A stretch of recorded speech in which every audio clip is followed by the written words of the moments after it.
BJP Navi Mumbai जिला विस्तारित कार्यकारिणी अधिवेशन आज ऐरोली में संपन्न हुआ, जहां इस अधिवेशन में बीजेपी के ज्येष्ठ नेता और ऐरोली के विधायक गणेश नाइक, प्रदेश बीजेपी महामंत्री विक्रांत पाटिल, प्रदेश महिला मोर्चा उपाध्यक्ष वर्षा भोसले, नवी मुंबई बीजेपी जिलाध्यक्ष संदीप नाइक सह बीजेपी पदाधिकारी, पूर्व नगर सेवक और कार्यकर्ता बड़ी संख्या में उपस्थित थे।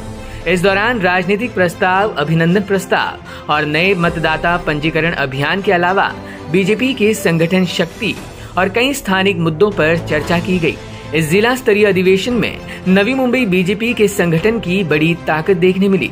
अब लक्ष्य विधानसभा का यलगार करते हुए सभी ने बीजेपी की भारी जीत का प्रण किया, जहां प्रधानमंत्री नरेंद्र मोदी के नेतृत्व में विकसित भारत के विजन, महायुति सरकार द्वारा किए गए महाराष्ट्र के विकास के मद्देनजर आगामी विधानसभा चुनाव में महायुति को पूर्ण बहुमत मिलेगा, ऐसा प्रस्ताव सर्वसहमति से इस अधिवेशन में मंजूर किया गया। नवी मुंबई में विकास के आयाम बदलने वाले विधायक गणेश नाइक ने कहा कि यहाँ की जनता की सेवा प्रति बीजेपी कटिबद्ध है।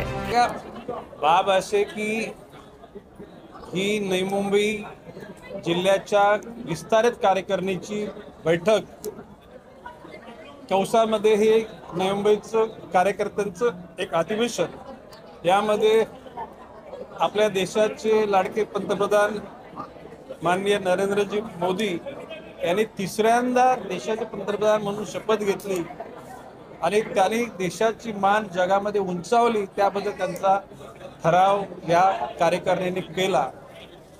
त्याचबरोबर या आपल्या राज्यामध्ये महायुतीचं सरकार, ज्याच्यामध्ये एकनाथजी शिंदे, देवेंद्रजी फडणवीस, अजितदादा पवार यांच्या नेतृत्वाखाली ज्या पद्धतीने जनसामान्याकरता योजना घोषित केल्या आणि त्याची कार्यवाही सुरू झाली, त्याबद्दल त्यांचं सुद्धा अभिनंदन। आणि नंतर आता राहिला आपल्या शहराच्या करता जे काय आपली सगळी स्वप्न आहेत, आपली जी कमिटमेंट आहे ती काय आहे याचं विश्लेषण मी केलेलं आहे आणि त्या विश्लेषणाच्या अनुषंगाने तिची पूर्तता करण्याकरता आम्ही सगळेजण रात्रीचे दिवस करू, हा विश्वास जनतेला देतो।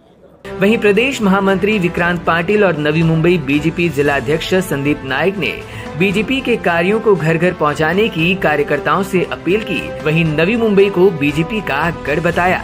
आले नापासच, पण या ठिकाणी पेढे वाटण्यामध्ये हे परेशान आहेत। कशा पद्धतीने बेगानी शादी में अब्दुल्ला दिवाना प्रकार असतो, त्या पद्धतीने यांची स्थिती झालेली आहे।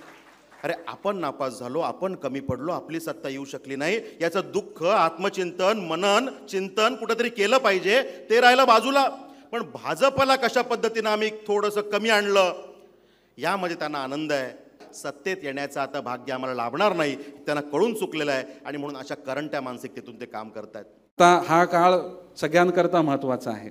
संपूर्ण देशाचं राजकारण आपण बघितलं, देशाच्या निवडणुका झाल्या, तिसऱ्यांदा मोदीजींना पंतप्रधान करण्याकरता सगळ्यांनी, देशवासियातले संपूर्ण भारतीय जनता पार्टी घटक पक्ष या सगळ्यांनी मेहनत केली आणि अपेक्षित यश हे आपल्याला देशामध्ये मिळालं। महाराष्ट्रामधलं यश जे आपल्याला अपेक्षित होतं त्या पद्धतीने आपल्याला मिळू शकलं नाही, परंतु नवी मुंबई जिल्ह्याच्या माध्यमातून पक्ष वेगळा होता, चिन्ह वेगळं होतं, परंतु त्या परिस्थितीत देखील मोदीजींना तिसऱ्यांदा पंतप्रधान करण्याकरता एक महत्त्वाची भूमिका ही आपल्या नवी मुंबई जिल्ह्याच्या प्रत्येक कार्यकर्त्यांनी त्या ठिकाणी बजावली।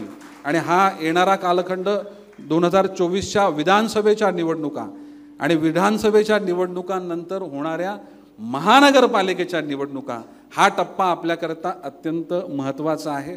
नवी मुंबईचं काम आणि संपूर्ण संघटन, विक्रांतजी हे तर एकदम सक्षमच आहे, परंतु नक्कीच येणाऱ्या कालखंडामध्ये विधानसभा असतील आणि महानगरपालिकेच्या निवडणुका असतील, यामध्ये योग्य गोष्टी त्या ठिकाणी होत असताना आपल्याला नवी मुंबई शहरावर येणाऱ्या दोन्ही निवडणुकांमध्ये आपल्याला यश संपादन होईल असा विश्वास कार्यकर्त्यांच्या वतीनं व्यक्त करतो। Bureau input, EW network.